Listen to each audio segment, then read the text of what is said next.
On my way to go pick up Hudson. His daycare is a solid 34 minutes in good weather, and right now it's dumping snow. Got my man Wesley with me. Got North over here. North, say hi.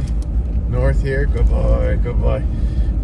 Just giving a little update. I was away on an awesome little trip. I took my Skidoo Scandic out, and my new responder by Yukon Expedition Sleds that was shipped to me all the way here from the Yukon.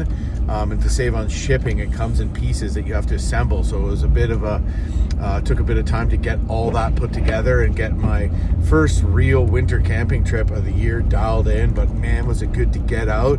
I hit up the Haliburton Forest, which is the largest privately owned wildlife reserve in Canada. I think it's bigger than Luxembourg and maybe some other small European countries. And I met up with my friend Steve Lukacic, who actually guides ice fishing tours in the Haliburton Forest. So always good to get some local knowledge. We went out there, smashed some chunky rainbow trout. We got on some speckles or brook trout.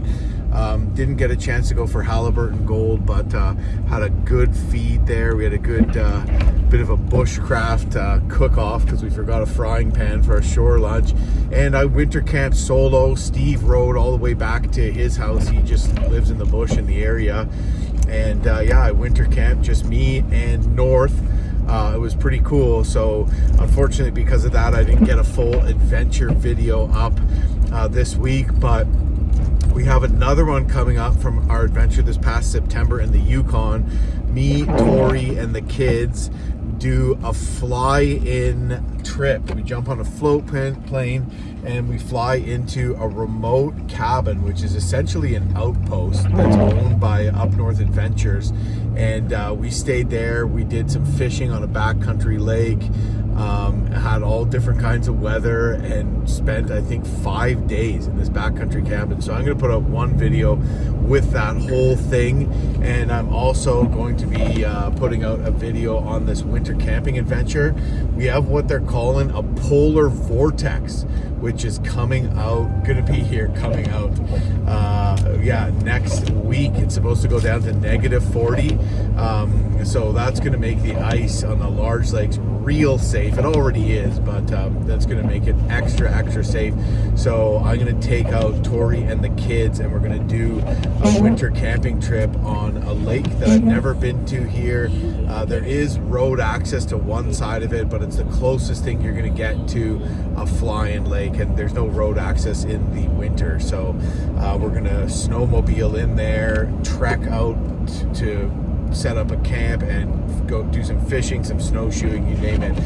So that's kind of our next adventure of this winter. So stay tuned for that.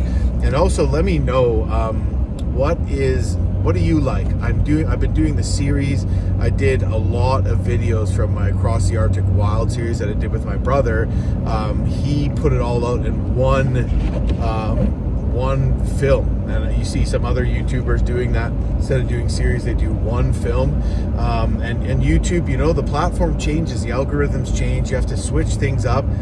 So I'm just wondering, what does everybody think? Do you like when I put out these multi-series trips, or do you want to see me trying to just come out and dump it all in one documentary off the hop?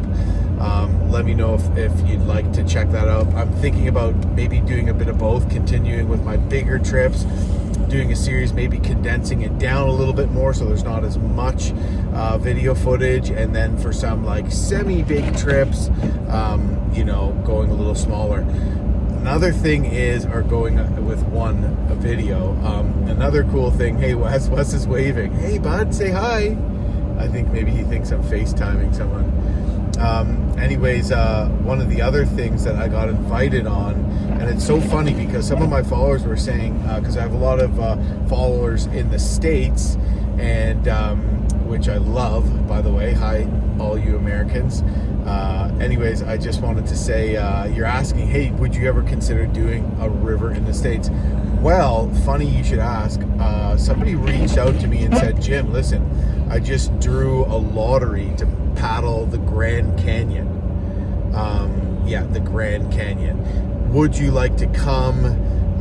I can have up to X amount of people. I don't know if my brother's going to make it, blah, blah, blah. And I thought about it for a bit. I'm like, this might be a once in a lifetime thing. I'm still going to do a big northern trip this year, but I'm thinking that I'm going to say yes. So I'm going to have to learn to raft in a really quick period of time, because this is June when I'm doing it, and there's high water levels at that time. And somebody that's used to rafting or catarafting will probably think, oh, this isn't a big deal. But for me, who's literally never paddled a large raft before, I'm going to head out there with a couple of oars and try to bomb the Grand Canyon. It feels pretty ballsy to me. Like I'm a little scared, but I'm just going to freaking send it. And I'm going to canoe the Grand Canyon, I'm going to raft the Grand Canyon. So I might put that out in a single hour and a half, 2 hour video. And then I'm going to be jumping into another big northern solo trip this year. There's going to be epic mountains, and it probably not going to be the Yukon, so I'm gonna let that simmer with you and figure it out. And then me, Tori, and the kids, we're gonna go up to our camp and just basically stay at our cabin for 6 weeks. I'm gonna do some work to fix it up. We're gonna do some adventures in the area and essentially live there for the rest of the summer, but we'll be back in time for Huddy's first day of school after Labor Day. So yeah, super exciting. Then I'm talking with Ted about doing a trip up to Hudson Bay in September too. So a lot of exciting stuff to come on my channel for 2025. Woo! I can't wait. And this last trip I did, so cool. I was able to, now these lakes that we're fishing are really spread out. So I brought my snowmobile, and I was able to travel from lake to lake and haul all my gear. I didn't have much time to plan, so luckily with the Yukon Expedition Sled, I could just whip stuff in because it carries so much stuff. And so cool to get out there and just camp, have the snowmobile to haul your stuff, fish, and camp like a lot of people do in northern Canada and Alaska. It's a northern thing to do that. A lot of people in further to the south in Ontario, they're mostly just sport riders, trail riders, and I don't see a lot of people winter camping. But in the north and in the far north, that's what everybody does. You go to one of the Inuit towns in late March and nobody's there on the weekend because everyone's out ice fishing and camping with their snow machines with the kids. So really enjoyable and fun way to get around.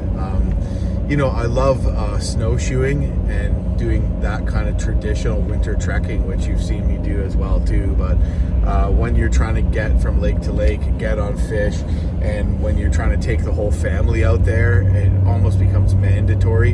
And also when you're in areas that are a little more populated, and I'm even talking about where I live in the north part of central Ontario. They call it Ontario's near north. I guess it counts as northern Ontario now, but I don't really count it as that.